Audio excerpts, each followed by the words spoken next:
कहेंगे? एक 14 साल का बच्चा है अश्मित गौतम, जो सरकार से निडर होकर सवाल पूछता है, सरकार उसके ऊपर एफआईआर करवा दी है। देखिए 14 साल के बच्चे से सरकार डर गए हैं। सबसे बड़ी बात की जो 14 साल का बच्चा क्या कुछ जानता है, लेकिन आज के 14 साल का बच्चा तो रील इधर से उधर करते रहते हैं बस। लेकिन वो 14 साल का बच्चा ऐसा बच्चा है, उसे संविधान पे बात कर लो, उससे किसी भी टॉपिक पे बात कर लो, बच्चा पूरी तरीके से परफेक्ट बच्चा था कि ऐसा 14 साल का बच्चा मैंने पहले नहीं देखा कि किसी तर्क के साथ वो बात करे हो। उसका वीडियो मैंने बहुत सारे वीडियो देखी हूँ उसका, तो उसमें आपको समझ में आएगा कि किस तरीके से तर्क के साथ वो बात करता है और पूरी तरीके से तर्क में रहेगा और इधर दाएं बाएं की बात नहीं करता, सरकार से सवाल करते हैं।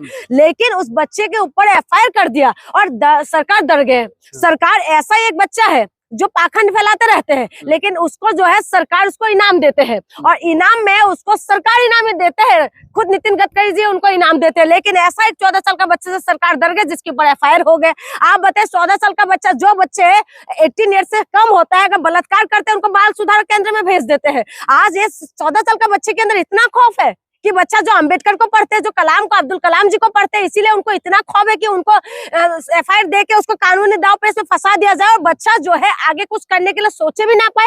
14 साल का बच्चा तो 10th भी पास नहीं किया होगा या 10th में पढ़ा होगा। लगातार जो है देश के अंदर अलग अलग तरीके की बातें ऐसा निकल के आते हैं जो डराते हैं, जो हमारी आवाज उठाने के लिए एक तरीके से बताऊं तो लोकतंत्र के अंदर डराने की कोशिश कर रहे हैं। ये डरा रहे हैं कि आप आवाज मत उठाओ, आप अच्छी बातें मत बोलो, आप पाखंड में बात करो, आप गोमूत्र में बात करो, आप गोबर में बात करो, आप जो है कुत्ते बिल्ली पे बात करो, तो ऐसे बातों को प्रमोट किया जाएगा। लेकिन अगर आप अब्दुल कलाम पे बात करोगे, अगर साइंटिफिक तरीके बात करोगे, अगर आप बात करोगे कि जो है देश को आगे बढ़ना चाहिए, पढ़ना चाहिए और जो क्या नाम है अंबेडकर जी के ऊपर अगर बात करोगे तो आपके ऊपर एफआईआर कर दिया जाएगा। और इसीलिए 14 साल के बच्चे से सरकार डर के इस तरीके से कार्रवाई किया। और ऐसे भी यूपी गवर्नमेंट से आप क्या उम्मीद कर सकते हैं? पढ़े लिखे राजनीति कर रहे हैं, आप सवाल कर रहे हैं। एक बात बताइए, पढ़ने लिखने की उम्र है ना, जो पढ़े लिखे है ना वो क्यों रोटियां पका रहे हैं और पढ़ लिख के क्यों फालतू की बकवास करने में लगे हुए? पढ़े लिखे भी बहुत देखा है हमने, ठीक है। आया 14 साल का जो बच्चा है वो कोई गलत बातें नहीं कर रहे हैं, वो तरीके वाली बातें करते हैं। वो जो है समाज में आवाज उठा रहे हैं कि लोगों तक बातों को पहुंचाए, लोगों तक सवालों का सवाल पहुंचाए कि सरकार कर क्या रहे। लेकिन आप कह रहे राजनीति करना, देश के अंदर आप तो पैदा होने के साथ ही आपके साथ राजनीति जुड़ जाते हैं। आप जो है पैदा होने के बाद पढ़ लीजिए कि जो बिस्किट खाते हैं ना, जो लैक्टोजन खाते हैं, उसमें भी टैक्स देते हैं, ठीक है। आप उसके बाद आप कहते हैं कि राजनीति नहीं जुड़े हुए, राजनीति तो तब से जुड़ जाते हैं। और उसके बाद आप कह रहे हैं कि नहीं, उसको सवाल नहीं करना चाहिए, सरकार से सवाल नहीं करें। सरकार से सवाल करेंगे तो आपके ऊपर एफआईआर होगा, सरकार से सवाल करेंगे तो जेल के अंदर होंगे। आज बताए नोएडा के अंदर इतना बड़ा कांड हो गया, उस लड़के को 2 घंटे तक जिंदा रहा, चिल्लाता रहा पापा मुझे बचा लो, मुझे बचा लो। लेकिन यूपी गवर्नमेंट ने क्या कुछ किया बताइए? उसके बाद उनका वहाँ की डीएम कौन है, उनके ऊपर कोई सवाल नहीं, कोई आवाज नहीं निकल रहे।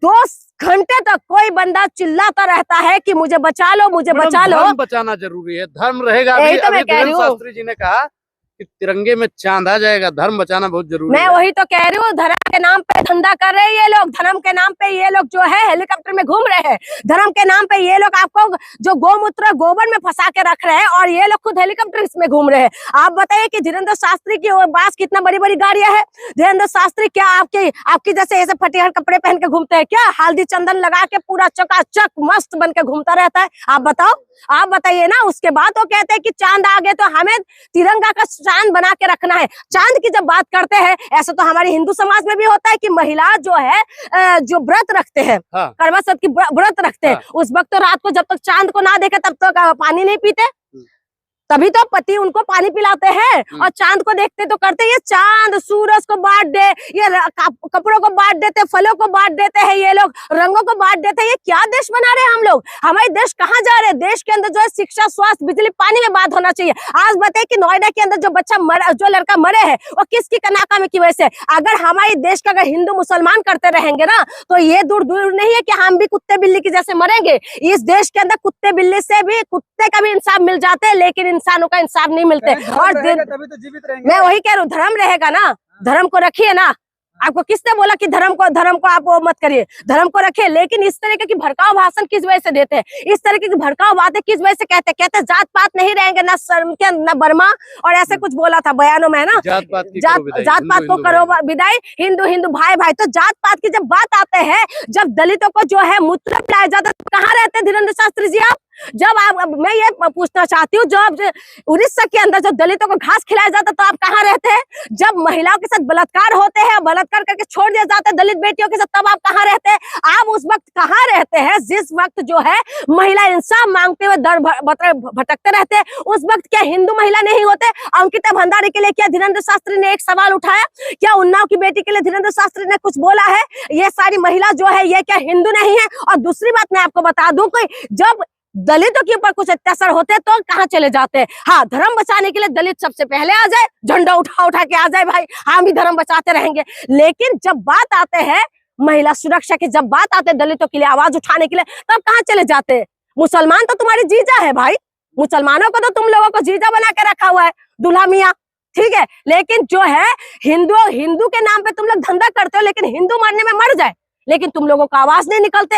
आप बताइए कि देश के अंदर क्या कुछ हो रहा है? लगातार जो आज नोएडा में जो लड़का 2 घंटे तक जब चिल्लाते रहा ना, वो भी हिंदू लड़का थे। कहाँ गए? कहाँ अब आवाज क्यों नहीं निकल रहे? ये सब धर्म का जो ठेकेदार बने हुए हैं। मैं पूछना चाहती हूँ कि धर्म के नाम पे जो आप लोग कहते हैं, आप गोमूत्र को प्रमोट करते हैं, आप गोबर को प्रमोट करते हैं। आज देखिए उड़ीसा के अंदर जो है एक पास्टर के मुंह पे गोबर ठूस दिया गया है। ये कौन सी देश में हम लोग जी रहे हैं? ये कौन सी देश की तरफ हम लोग बढ़ रहे हैं? मैडम की बात करना गुनाह हो गया क्या? हिंदू रक्षा की बात करना गुनाह नहीं है। हिंदू की रक्षा तब होगा ना जब आप आवाज उठाओगे हिंदू के लिए। जब हिंदू बेटी के साथ गलत होता है, बलात्कार होता है, तो आप लोग कुछ आवाज नहीं निकालते।